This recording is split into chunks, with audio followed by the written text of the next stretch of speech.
Glycogen की form में, दूसरा हमारा बॉडी मसल्स बॉडी के अंदर हमारा स्टोर होता है, ठीक है, फैट की फॉर्म में। तो वहीं से हमने ये देखो ले रखा है कि लीवर और मसल के अंदर स्टोर होता है। देखो यहाँ ड्यूरिंग फास्टिंग स्टेट सब लोग फास्ट करते ही हैं, तो उस टाइम पे हमें एनर्जी चाहिए होती है, तो ग्लाइकोजन कन्वर्ट हो जाता है ग्लूकोज में और एनर्जी प्रोवाइड करता है। ओके, देन उसके बाद सेकंड एग्जांपल आता है, सॉरी, डेक्स्ट्रिन। डेक्स्ट्रिन है partial hydrolysis of starch by an acid और एंजाइम। देखो जब भी हम यहाँ पे देखो मैंने लिख रखा है इसी फॉर्म में, स्टार्च के अंदर एसिड या एंजाइम डालेंगे तो डेक्स्ट्रिन बनेगा, ठीक है, पार्शियली हाइड्रोलाइसिस होगा तो इसका क्या बनेगा, डेक्स्ट्रिन बनेगा। तो ये आप पढ़ लीजिएगा। फिर डाइट्री फाइबर डाइट्री फाइबर इसका तीसरा एग्जांपल है। ये मोस्ट अबंडेंट होते हैं नेचर में, ह्यूमन इसको डाइजेस्ट नहीं कर सकता है।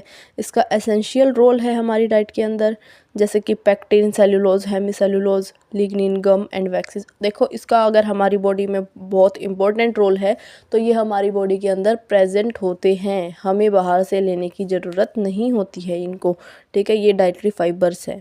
देखिए अब आता है हमारा ओलिगोसैक्राइड। ओलिगोसैक्राइड हम पढ़ेंगे, स्मॉल और specific number of monosaccharide are join together.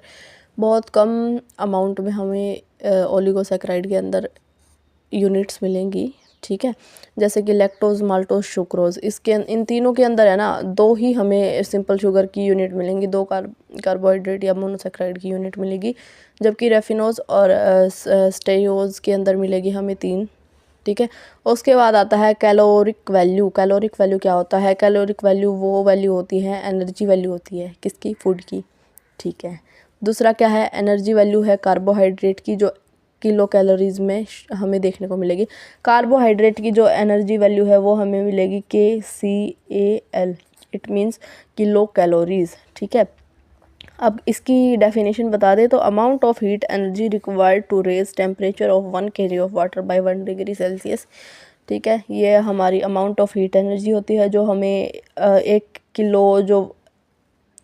Kilogram जो भी हमारा कंपाउंड है उसको 1 डिग्री सेल्सियस पे ले जाने का मतलब वो है, 1 किलो होगा तो 1 डिग्री सेल्सियस, 2 किलो होगा 2 डिग्री सेल्सियस, 3 किलो होगा तो 3 डिग्री सेल्सियस, इस तरीके से। अब इसका डाइजेशन पढ़ते हैं। देखो पहले ही बता देती हूँ, इसका डाइजेशन कभी भी स्टोमक में नहीं होता है। इसलिए नहीं होता क्योंकि वहाँ पे हाई अमाउंट में HCl प्रेजेंट होता है और कोई भी एंजाइम ऐसा नहीं होता वहाँ पे जो हमारे कार्बोहाइड्रेट को इजीली डाइजेस्ट कर दे। इसका डाइजेस्ट माउथ से स्टार्ट होता है, स्मॉल इंटेस्टाइन पे ख़त्म होता है। तो यहाँ पढ़ते हैं, कॉम्प्लेक्स कार्बोहाइड्रेट ब्रेक होता है, सिंपल कार्बोहाइड्रेट में वही डाइजेशन होता है, पॉलीसैक्राइड जैसे मोनोसैक्राइड के अंदर टूट जाता है, ठीक है। Digestion of carb start in mouth और स्मॉल इंटेस्टाइन में कंप्लीट हो जाता है, ठीक है।